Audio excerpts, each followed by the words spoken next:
Welcome to the Wednesday edition of Anglican Unscripted. This is episode 167, and you're watching two gentlemen who wear black who are either right for all the wrong reasons or wrong for all the right reasons. I'm Kevin Carlson. And I'm George Conger. Today's March 11th, 2015.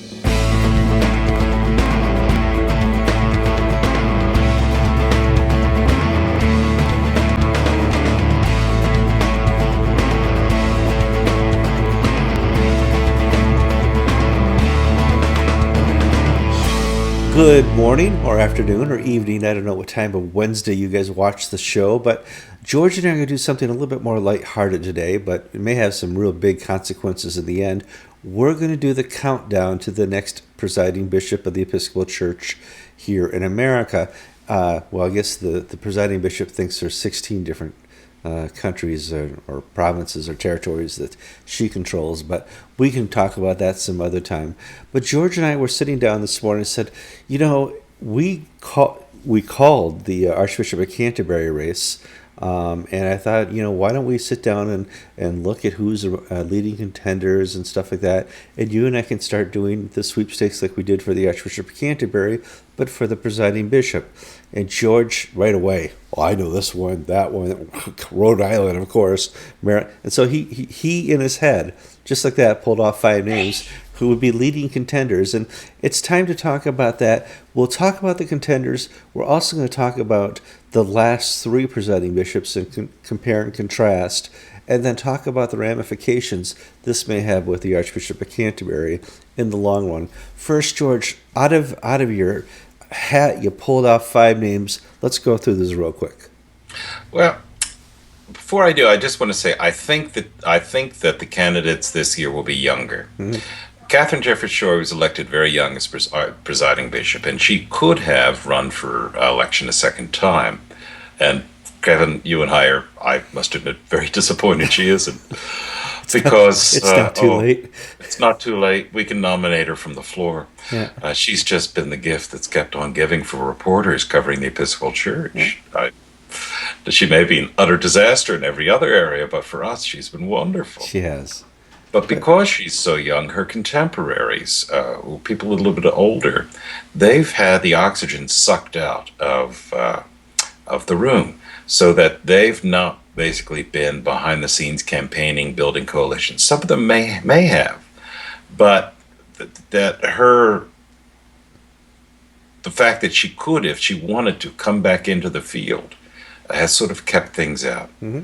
And also, I believe that I will go out on a limb and I will say they'll elect a liberal. George. But I think Katharine Jefferts Schori has killed the chances of any ideological liberal from being elected. She has been such a disaster, just on the financial consequences, spending $40 million, and they're going to have to pay the legal fees eventually of South Carolina and Quincy and Fort Worth and even San Joaquin down the road. It's just been an unmitigated financial disaster. It's been an unmitigated PR disaster. So I think they're going to look for somebody just like Justin Welby, a reconciler, mm-hmm. Somebody who can talk about, here's the work I've done to reconcile these groups and that groups. And because of that, I think we're going to see the candidates limited to those on the younger end of the scale, people in their mid to late 50s, who may only be in the Episcopal office a short time, 3, 4, 5 years, but people not tainted by the lawsuits and the fighting and deposing Mark Lawrence and all those things. And some of the names I just came off of, and I have no idea whether these people even want the job, but I believe our true candidates are Eugene Sutton of Maryland, mm-hmm. for instance, Michael Curry of North Carolina, he's a little bit older, Mary Gray Reeves of El Camino Real, Nick Nicely of Rhode Island, Ian Douglas of Connecticut. Those are just off the top of my head, people who are liberals, but who have a reputation for not being kill or be killed liberals. Academia liberals, yes. I mean, and that's an interesting point, is if you look at like the last 3 presiding bishops, there was always a downward trajectory. from kind of a moderate liberal, what was his name, Browning? Edmund Browning. Edmund Browning. Then we had a Frank Griswold, who was kind of the Anglo-Catholic liberal. And then we came into the term here of Katharine Jefferts Schori, where it was kind of a new crusader, a take no prisoners attitude with her liberalism. Well, Katharine Jefferts Schori is a token liberal. Yeah. She's somebody who did not have the qualifications, did not have the experience, didn't know what she was doing. So when she encountered opposition, she could not fall back upon her experiences of dealing. Well, maybe like having never been a parish rector, she really didn't know how to deal with people who opposed her agenda. So she responded with force. Well, her only acceptable skills in her resume were her chromosomes. And, that's exactly what the Episcopal Church was looking for at the time. They got it. They elected it. They have to suffer with it. We now have a divided communion. It was not her who divided the communion. It was the election and ramifications of Gene Robinson. But she did not make it better. These crop of liberals that I have spoken of, they are notable for the fact that they do support the agenda of the Episcopal Church, the progressive agenda. Yet at the same time, they have made attempts to reach across the aisle to conservatives within the Episcopal Church, those few of us, me and somebody else. They've made an attempt to reach across the aisle and come to a common understanding. And they've also tried to reach out to the overseas church. So that these are people who value the Episcopal Church's place within the Anglican world. They are more... Now, Frank Griswold was Frank Griswold. He was elected over Herbert Thompson, who was African-American Bishop of Southern Ohio.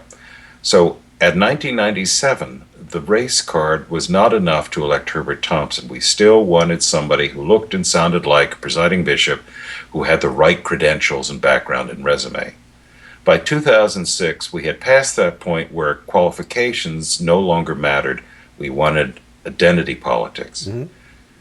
That identity politics has just been a fiasco, and so people are now looking again at qualifications and the human factor. Now, people will tell you Presiding Bishop Jefferts Schori is a great meeting administrator, but she's a creature of her lawyers. She's a creature of people. She's not very well trained. She has a PhD in oceanography. She's not very well trained theologically. And when she gives sermons or speeches that deal with biblical topics, they just give us joy. Not because they are so godly, but because she doesn't know what she's talking about. And it doesn't take any effort on our part to show the world that, no, Paul was not jealous when he cast out the spirit of the fortune teller from the slave girl. Yeah. So we're talking about people who are well educated, people who believe in the liberal agenda, but people who are nice to their enemies. So there's three other things we need to talk about quick, but let's talk about the ramifications of the next presiding bishop. Certainly the next presiding bishop is going to be another world figure. And right now, Justin Welby has made the 38 province tour. He's talked to all the archbishops.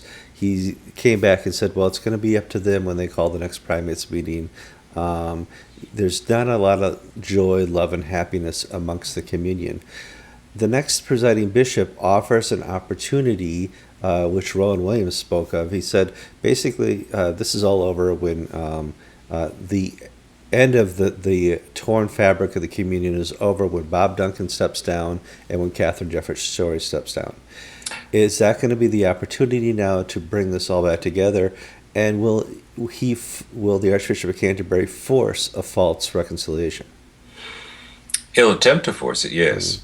What you say is absolutely true. The word in London and around the Anglican International Councils is that we need new people across the board. It's so personal it was so personal between Bishop Duncan and Bishop Jefferts Schori that we need those people to go.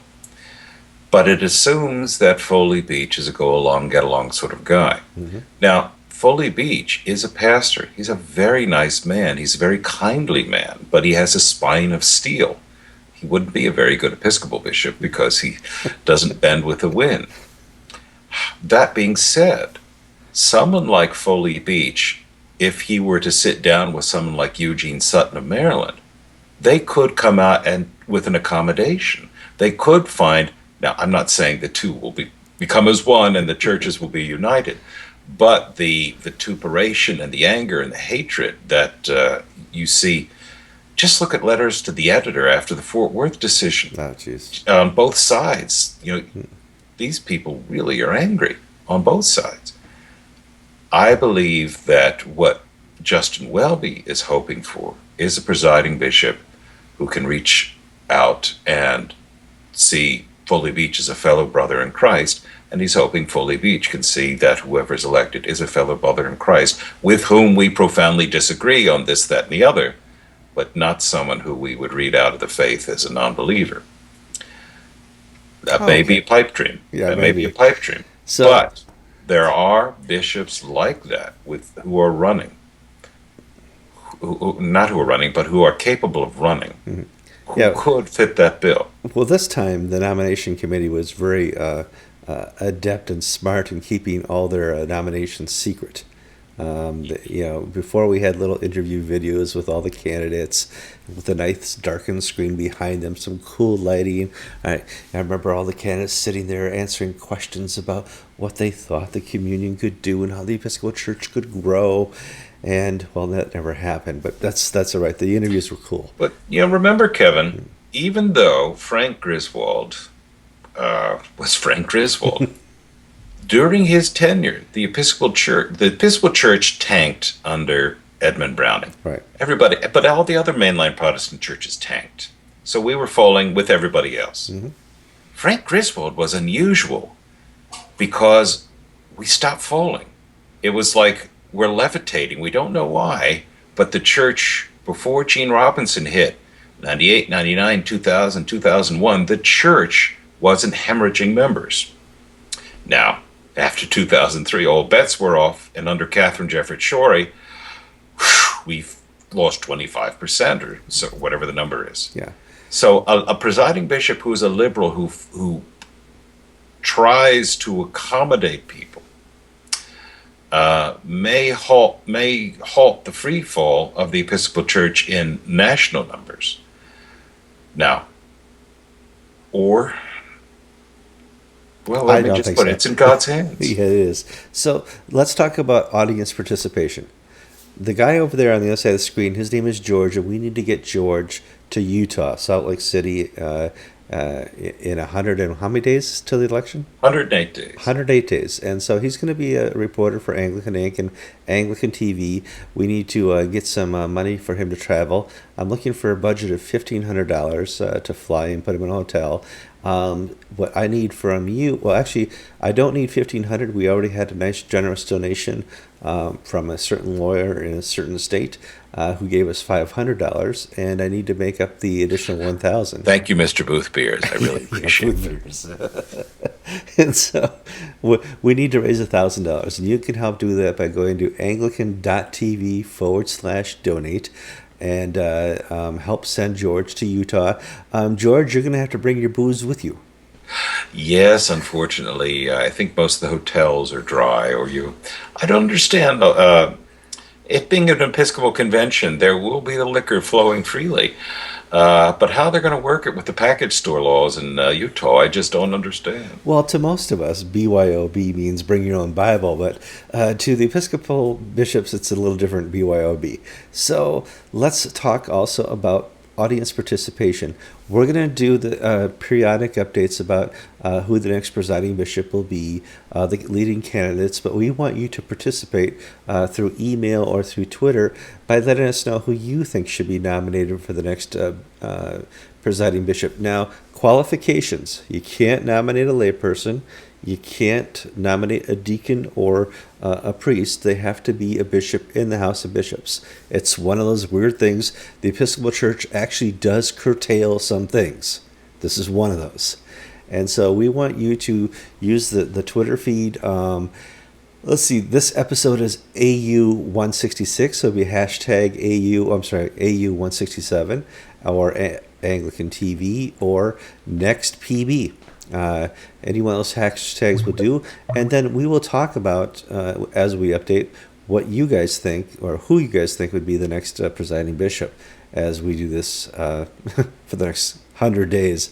We're not going to do it every week, but it'll be something fun to keep up on. Ironically, George and I called the Archbishop of Canterbury's election. How on earth did we do that, George? Well, we profiled the different candidates, and at one point, a friend of ours who writes for the Telegraph contacted and said, "Okay, guys, put your money where your mouth is. Who's it going to be?" And we laid out it's going to be Justin Welby, and we raised all these reasons, and a stop clock was right twice a day. We got it.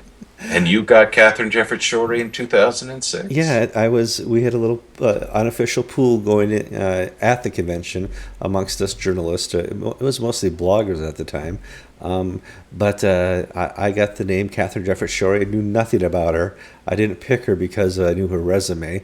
I guess I just picked her. Well, that wouldn't have been any help. Yeah, I picked her because it was the last name in the box. And I won the pool for picking Katharine Jefferts Schori.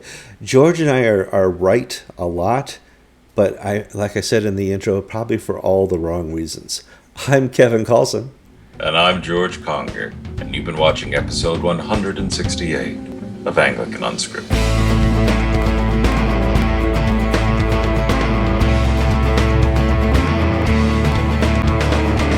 Somebody's having a crispy chicken wrap as we speak.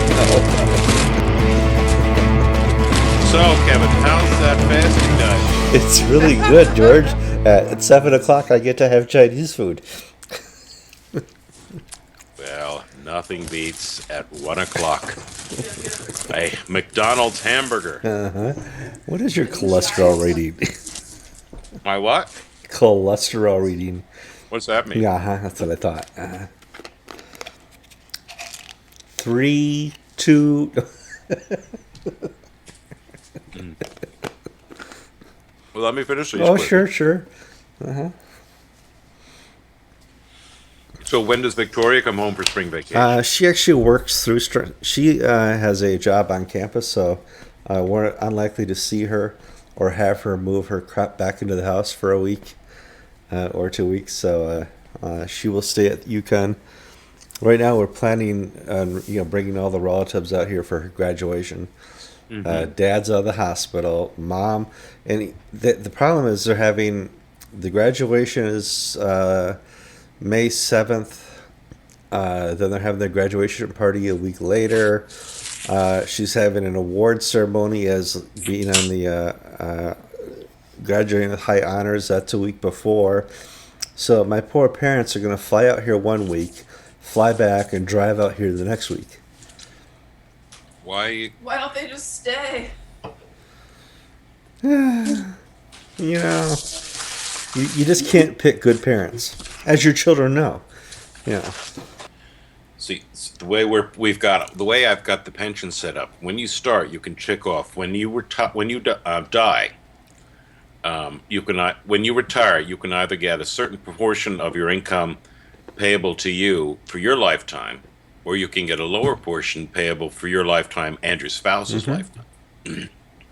So we ticked off that box because Susan's going to live to be like 110, like her mother. Yeah, I know. You got to be careful because She needs an income for the 50 years that she's a widow.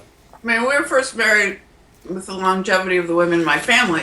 George always joked, "Your mother will be going to my funeral," Yeah. Well, And I got lived by my mother, and I used to laugh. But now that we're 52 and she's 80 and she's like way healthier,